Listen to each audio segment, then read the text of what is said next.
عليكم ورحمة الله وبركاته. معاكم النهارده يا جماعة أحمد شويبس. والنهارده طبعا هنتكلموا عن الحلقة السابعة زي ما اتعودنا دايما إن احنا ماشيين دايما مع بعضينا خطوة بخطوة. وأول ما بنخلص الخطوة بعديها الخطوة التانية اللي هي تبديل العلاج. بنوريكم العلاج والجرعات. طبعا المرة اللي فاتت زي ما حضراتكم شفتوا الحلقة اللي فاتت كنا بنجهز إن احنا نوسع المكان، وطبعا اتفقنا كلنا وطبعا بعيد عليكم الكلام ان توسيع الفراخ حاجه مهمه جدا وحاجه يعني من اهميات المشروع وضمان نجاح المشروع زي ما اتفقنا. ان كل المكان ما كان اوسع للفراخ كل ما كان طبعا حاجه مهمه جدا لتكبير الفراخ ان هي ترمي معاك لحم، لان المكان لو كان ضيق، لان كل ما كان الكتكوت بيكبر كل ما كان المكان بيضيق عليه، واول ما بيضيق عليه طبعا المفروض ان احنا نوسعوه، لان احنا لو ما وسعناش طبعا احنا كده بنبقى بنرمي علفنا على الارض، وطبعا الفرخه مش هتديك لحم زي ما انت عايز. المره اللي فاتت زي ما احنا شفنا مع بعضينا ان احنا كنا بنجهز ان احنا نوسع مكان عشان الفراخ طبعا كبرت، ووريتكم طبعا قبل ما نوسعه للمكان اللي احنا هنحط فيه المكان اللي احنا هنوسع فيه وهنحط فيه، ووريتكم ان المكان ضاق جدا على الفراخ في المكان اللي كانوا فيه قبل ما نوسعه. وطبعا النهارده هنشوفوا طبعا حجم الفرخه عامل ازاي مع بعضينا، بس بعد ما نعرف الجرعه بتاعت العلاج بتاعتنا المره دي عامله ايه، والجرعات بتاعتها ايه، واسم العلاج ايه، وشكل الكيس وشكل الازازه والكلام ده كله. تعالوا نشوفوا مع بعضينا كده العلاج الاول.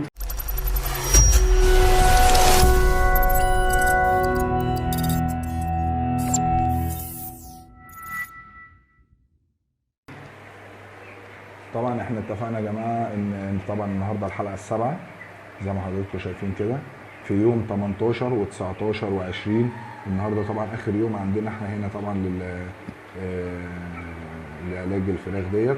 حاجه اسمها طبعا غسيل، احنا قلنا بالبلدي غسيل الكلى 1 جرام على لتر ميه لمده 12 ساعه بالتبادل مع انتي دوت. طبعا الانتي دوت ده طبعا انتوا عارفينه يا جماعه المره اللي فاتت في ادويه طبعا بنرجع لها تاني في اوقات معينه علشان خاطر طبعا الانتي دوت ده طبعا حاجه مهمه جدا للسموم بتاعه الفراخ، اي ميكروبات واي حاجه، ويعني يعتبر تحصينات من التحصينات اللي احنا بنحطها على لتر ميه لمده 12 ساعه. تعالوا نشوفوه كده مع بعضينا.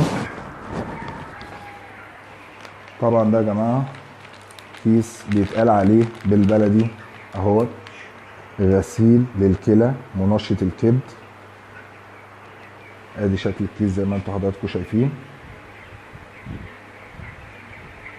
اسمه RNX. ده يا جماعه بيتحط لمده 12 ساعه. طبعا رقم 7 موجود قدام حضراتكم اهوت. 1 جرام على لتر ميه لمده 12 ساعه.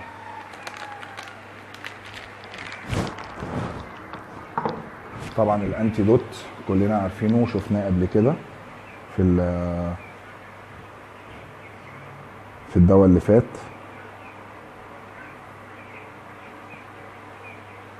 انتي دوت طبعا مضاد فطريات اضافه للمياه زي ما حضراتكم شايفين كده. وفي حاجه مهمه طبعا يا جماعه ان المعلقه بتاعت الشاي ديت المعيار بتاعها 2 جرام. معلقه الشاي اللي موجوده في اي بيت مصري 2 جرام. معلقه شاي عاديه اللي طبعا اللي هو المنشط الكبد زي ما احنا قلنا عليه، او اللي هو اسمه RNX اللي هو دوت. طبعا الجرعه بتاعته 1 جرام على لتر ميه. 1 جرام على لتر ميه دي 2 جرام، يبقى المعيار بتاعنا نص معلقه على لتر ميه، لان نص معلقه من ديت بتساوي جرام، عشان برضو نبقى عارفين مع بعضينا. يلا بقى وعندنا طبعا الانتي دوت ده طبعا سائل مش بودر علشان خاطر نعملوه بالمعلقه بتاعت الشاي. ماشي. الانتيدوت دوت طبعا اهوت زي ما حضراتكم شايفين اهو عندنا انتيدوت 1 سم. طبعا السنتي معروف بالسرنجه 1 سم على لتر ميه. يعني احنا هنعمله ايه؟ هنحطه 12 ساعه. يعني عندنا لو عندنا مثلا الفراخ بتشرب كل 24 ساعه مثلا 30 لتر، ال 30 لتر دول هيتقسموا على 15 و15.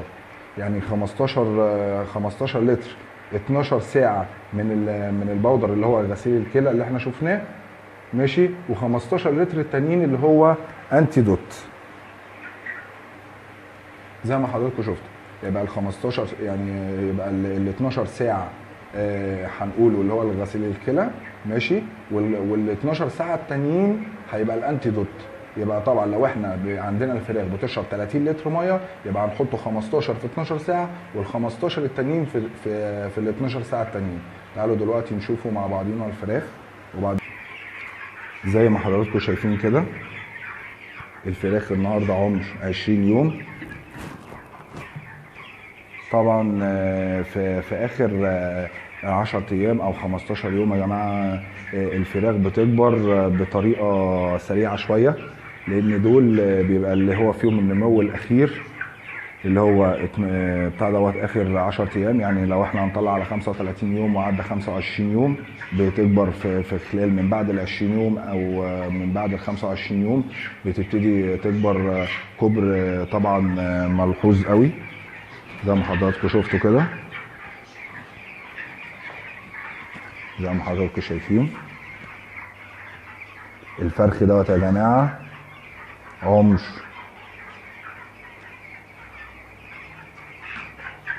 20 يوم زي ما حضراتكم شايفين كده.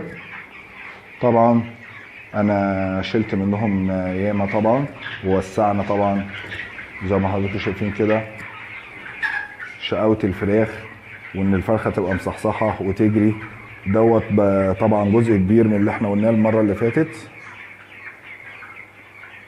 ده طبعا دليل على ان الفرخه بصحه جيده، والتوسيع طبعا اللي احنا عملناه دول طبعا الكميه اللي احنا مش دي كلها. وطبعا احنا محتاجين كمان يعني الحلقه اللي جايه هنوسع اكتر من كده، لان كل ما نوسع للفراخ كل ما كان الفراخ كويسه واحسن والعلف بيبان عليهم. طبعا الفراخ بقى اللي احنا برضو وسعناهم همت،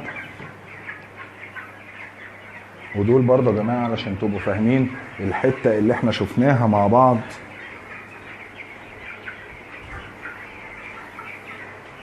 زي ما حضراتكم شايفين كده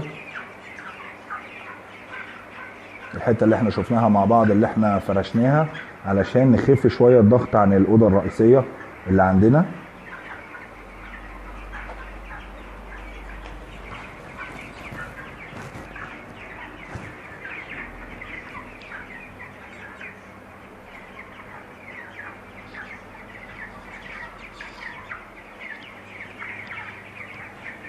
وادي الاوضه الرئيسيه بتاعتنا.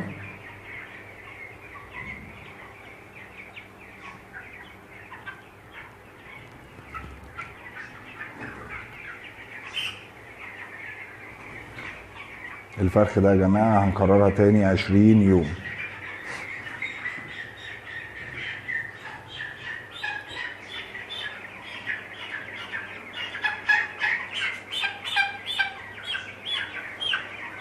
زي ما حضراتكم شايفين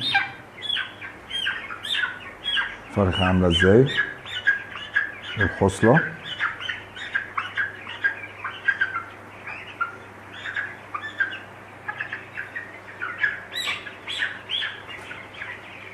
تعالوا بقى نرجع لبعضينا تاني. زي ما شفنا كده مع بعضينا يا جماعه، وعرفنا المقادير وعرفنا المقدار المعين اللي احنا بنحط بيه الانتيدوت، وعرفنا المعين اللي احنا بنحط بيه غسيل الكلى. وطبعا يا رب كده نكونوا ماشيين مع بعضينا الدوره كويس. والسلام عليكم ورحمه الله وبركاته.